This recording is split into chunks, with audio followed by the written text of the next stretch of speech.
Today on Cooking with CCAP, we'll meet with some very hard-working individuals involved with the CCAP program. We'll find out what it takes to become a successful CCAP student and then a career-minded connoisseur of the culinary arts. So don't go away. Cooking with CCAP will be right back.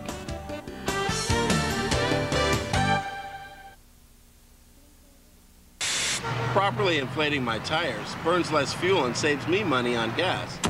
Yeah, I'm saving Mother Nature from pollution, but more importantly, she saved me 11 bucks. Ow! Environmental defense. Get green.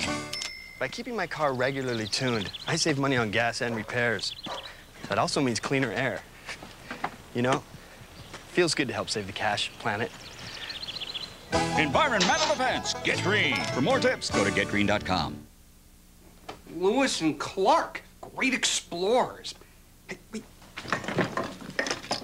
Hi, I'm Thomas Jefferson. Would you check out the West for me? Oh, sure. And they take their keelboat up the Missouri. Oh, Buffalo. Then they built Fort Mandan. They're at 1804. Made some friends along the way. I'm Sacagawea. Through the Columbia Gorge. Ah! There are tons of ways to help with your kids' learning. Find the really good ones on connectforkids.org. The sweet Pacific Ocean! Yeah!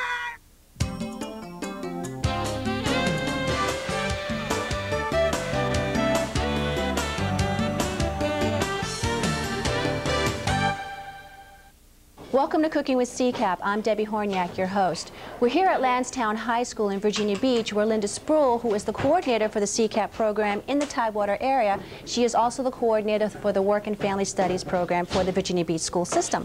Welcome to the show, Linda. Thank you for having me.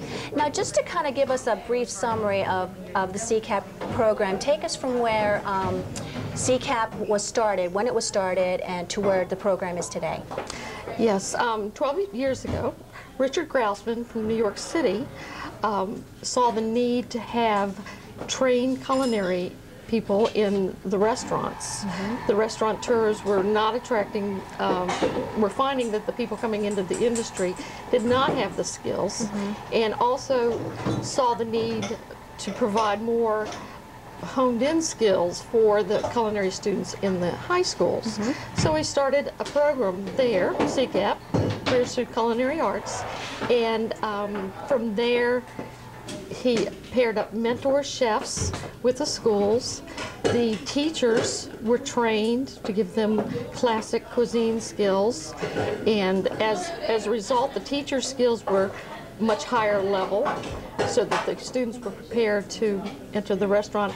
Instead of at a dishwasher level, they mm-hmm. would start at a higher point. Mm-hmm. And of course, that's a better career. Yes. Working as a chef yes. and as a restaurateur, as opposed to just, but you got to start. I mean, it's always good to start from the, as they always say, work your way up. And Richard Grousman believes very firmly and strongly that you have to be able to learn every part of a business. Oh, absolutely. Because you never know when you'll be called on it. And also to be able to run the business, you need to have done it yourself. It came to Tidewater the next year. Mm-hmm. It is now in 7 regions of the United States. Wow. Mm-hmm. Wow. So can you tell me those regions? Where? Yes. Well, it started out obviously in New York City. Mm-hmm. It's also in Philadelphia, Chicago, Washington, D.C., Phoenix, Los Angeles, and Tidewater, Virginia. Goodness gracious, it's all over the place. We're very fortunate to have the opportunity to participate. Wow. Now, I understand CCAP is a career-minded program, and training the students to pursue careers in the food service industry. It's also taught as part of what was once known as a home economic program, yes. and it is now called the... Well, it depends on the school system. Okay. In Virginia Beach, we're called the Work and Family Studies. In other regions, it's Family Consumer Sciences. Okay, Family Consumer Sciences, yes. Yeah, that's what it's called in Norfolk. So tell me how home economics evolved from where it was way back when you and I used to go to school to, I mean, it's very... It's not just, you know, for the homebody anymore. No. It's for someone who actually wants a career. No. I mean... Well, knowing how home life has changed, mm-hmm. And this is not a career just, or home economics wasn't just for women. Yeah. We're attracting students to provide a skill. Mm-hmm. No one's staying at home. Very few homes have a mother when they get home and have dinner ready on the table and take care of things. And life has changed. So to change with the times, so has our program.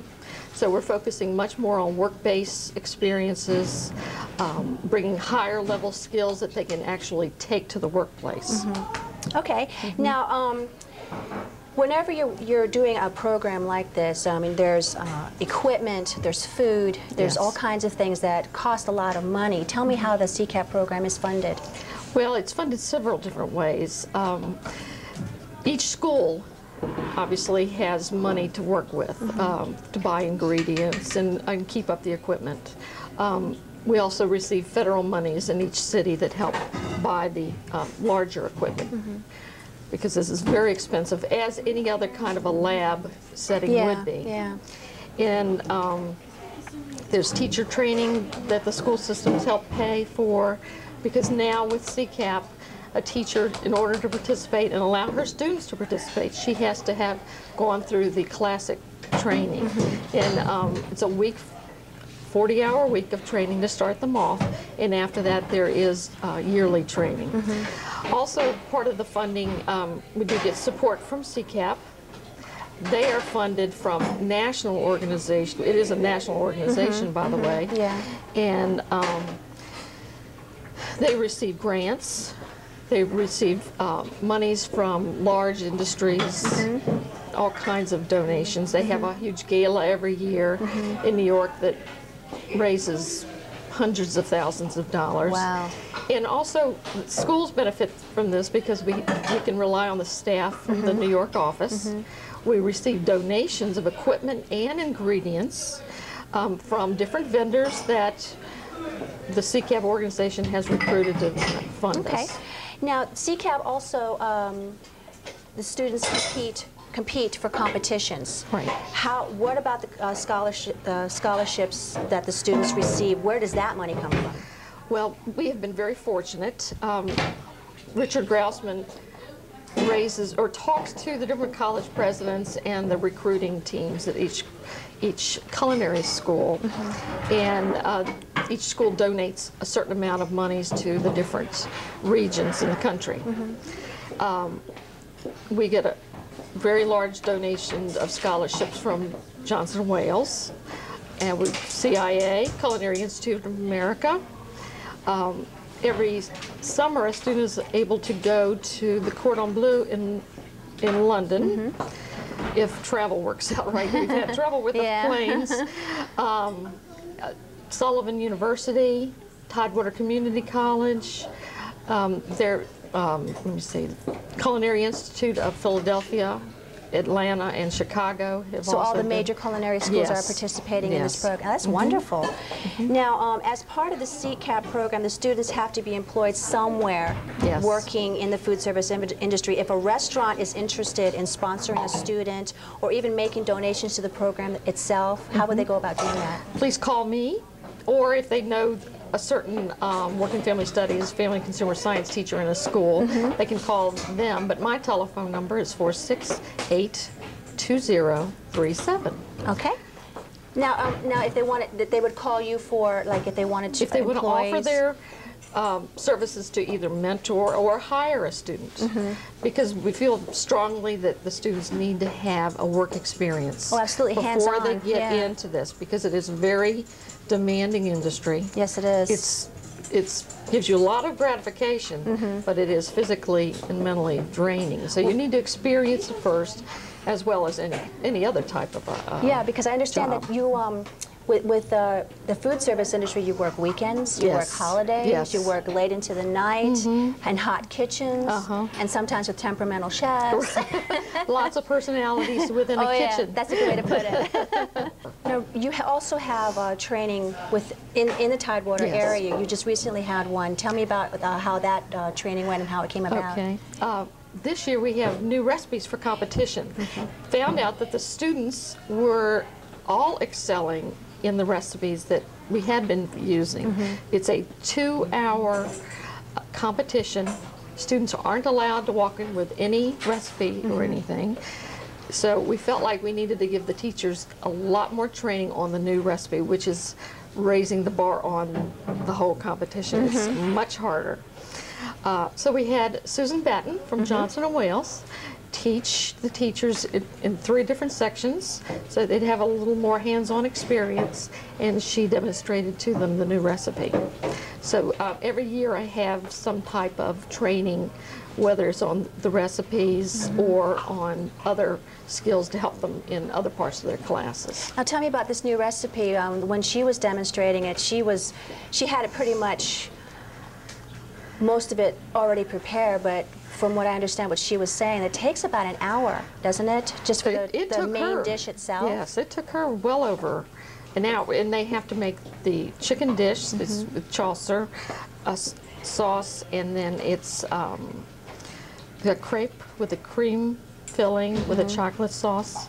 All of this has to be started from scratch. The students can't, as I said, don't walk in with a recipe, and there are probably 20 ingredients just to the chicken recipe. Yes, yes. So, yes, quite a bit of chopping and well, they're looking at their knife skills. That's one of the best signs that the chefs that evaluate the students, they have of the knife skills. Now the juniors also have a different recipe. Isn't it the juniors that have to do that salad? Yes. Oh my! I saw her do that. I was like, oh my gosh! It's I mean, beautiful, that thing isn't it? It is. It's gorgeous, but it looks like it really takes a skill, especially your knife skills. I mean, that's exactly what it's demonstrating. Skills, yes.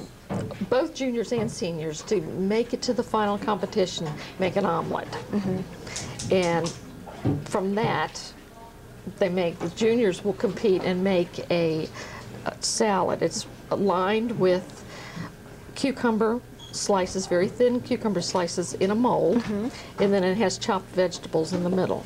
So they're doing all kinds of different knife techniques that require a lot of skill.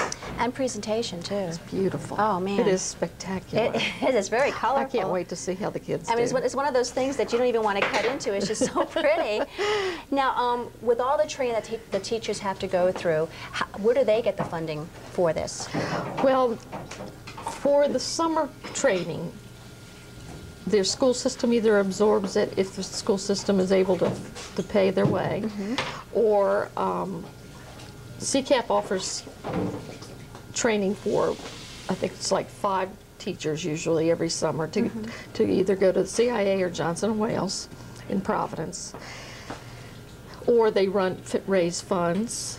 For instance, if they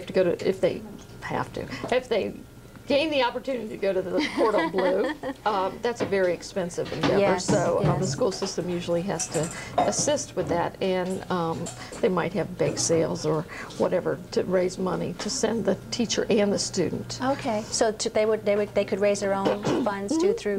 Okay. Now, okay. In closing, what kind of advice would you give to a student in the CCAP program as far as what steps to take for them to achieve their goals? Well, first of all, they need to have had a full year of culinary class to even be considered to compete. It is advisable that they start developing a portfolio that has samples of their writing, any achievements they have done, their resume, photographs of things they have prepared. That's a good idea. Yeah, college recommendations from their teachers or from their employer. They should also work in the food industry and have an evaluation from their employer. Really helps. You can tell the difference when they have worked in a restaurant or some type of food establishment.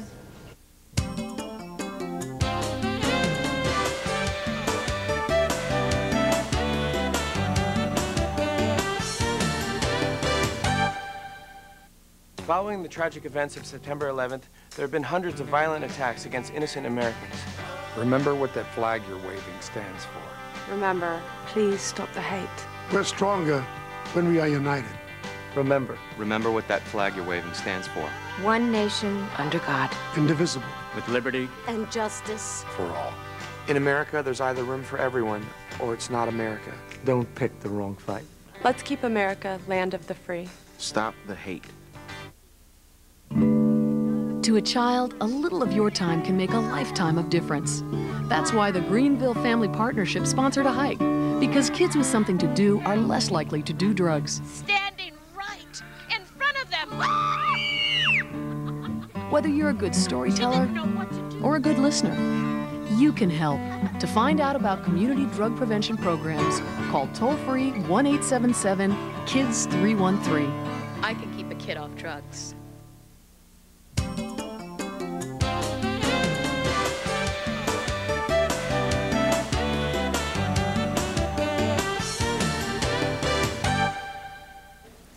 Welcome back. Joining me now is Sandra Parson, who is the CCAP instructor here at Granby High School, and along with her is Elena Ramos, who is one of her CCAP students. Welcome to the show. Thank you. Now, Sandra, let's start with you. How long have you been a part of CCAP?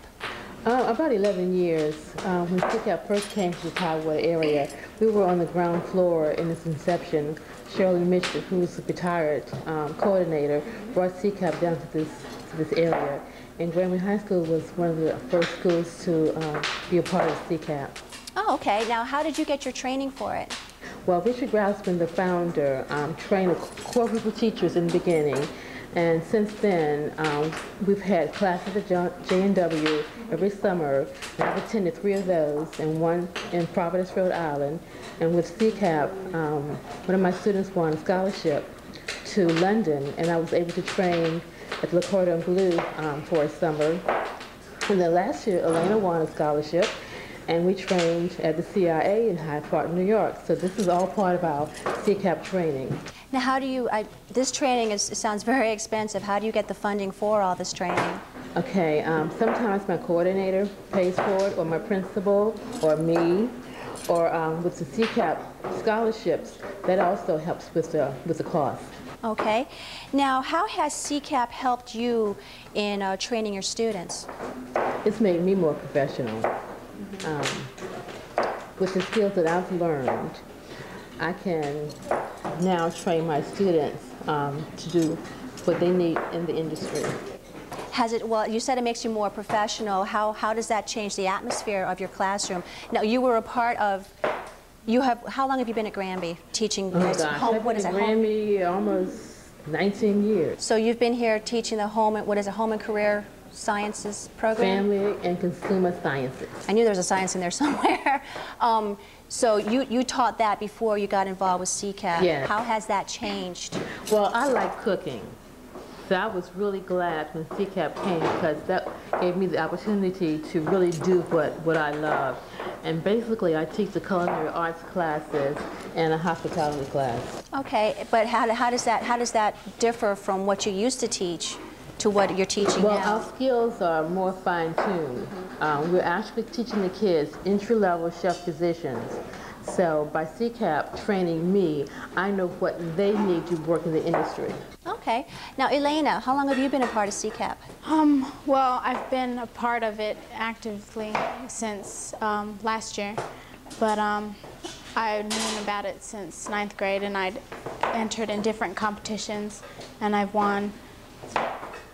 Let's see, I won a prize for making a cake, and it was like 3rd place, and I got a little award certificate. And what competition was that?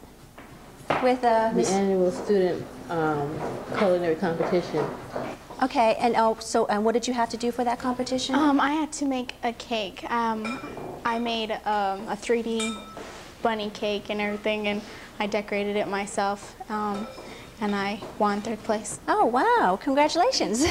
Now, how is it, what do you expect to do with what you've learned and are going to learn with the skills that CCAP has taught you?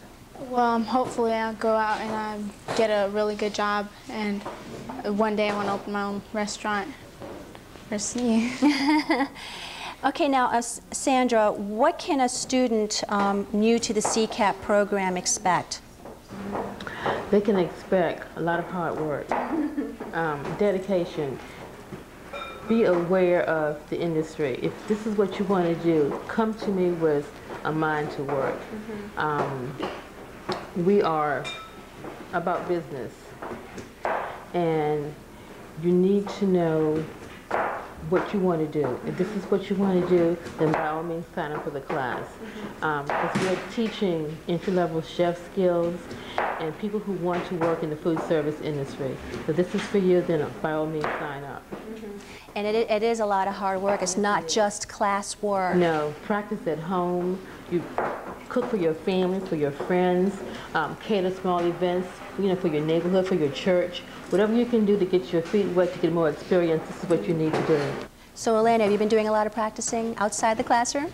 Yeah, with my cake things, that's what I want to major in, is cake decorating, or pastry chef. There we go. Well, see, when I'm at home and birthdays come around, I make my own cakes and I make my own icing and I decorate the cakes myself and everything. Wow. So yeah. Now, how did you hear about CCAP?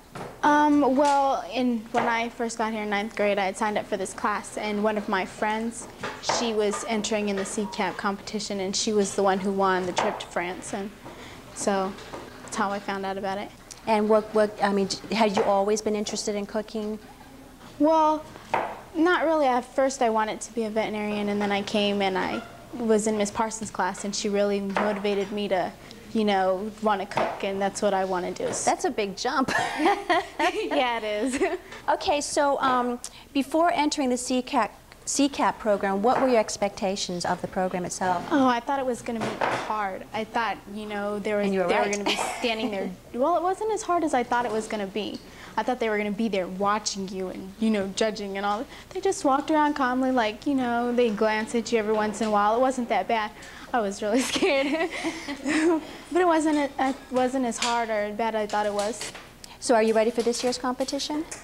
I'm working really hard to memorize those recipes. It's a very complicated recipe this year. It's changed. Big time. Okay, after high school, you said, what are your plans exactly as far as education? What road do you plan on taking? Well, see, since I found out Johnson & Wales is going to be closing down, my plans have changed a lot. See, so now I'm thinking I'll just go to Johnson & Wales and get my associate's degree in culinary arts, and then I wanted to go to CIA and get my bachelor's in baking and pastry. Okay. Now, do you still plan on working while you're attending school? Yeah.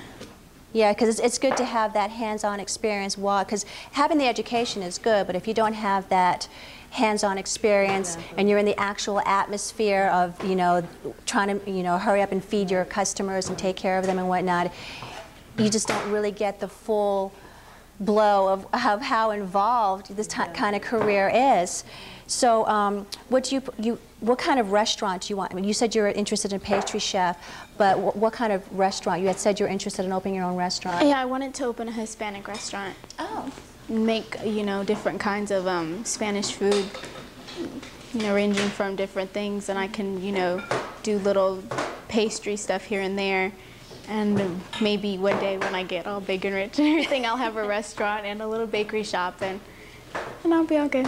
Yeah, that's a good plan. So what advice would you give to a new CCAP student? Try your hardest. Be all that you can be. Go out there and do it. Now, what about academically? You still have to keep your grades up and stuff. What about that? Don't mess around. If this is what you want to do, then keep your eye on the prize and do what you got to do to get it done. Good. So, yeah, that's good. I like that. Okay, now, Sandra, what about new teachers coming into the program? What would you advise them?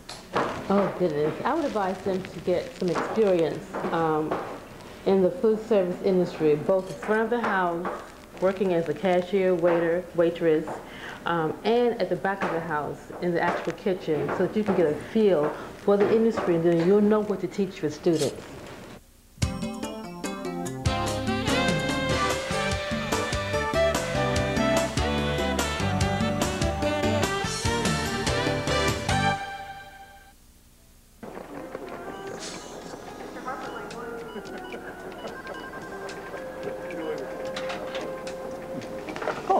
Mister studied algebra in school and got a better job than I could. You took the last couple. Oh, no, Mister. Stuck in an entry-level job because you only learned basic math. I don't have a boss riding my butt like you do, so you take it so you can get back to your desk.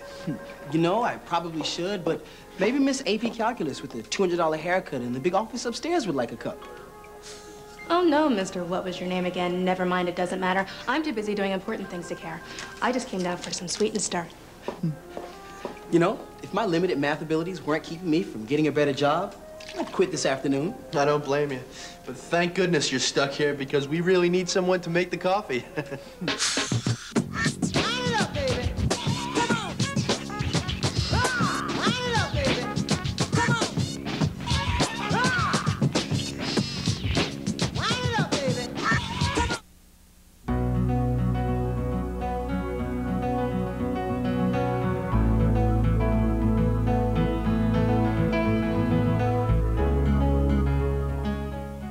Susan Batten, the associate instructor at Johnson & Wales University, demonstrates the technique that all students have to know when preparing the French-style omelette.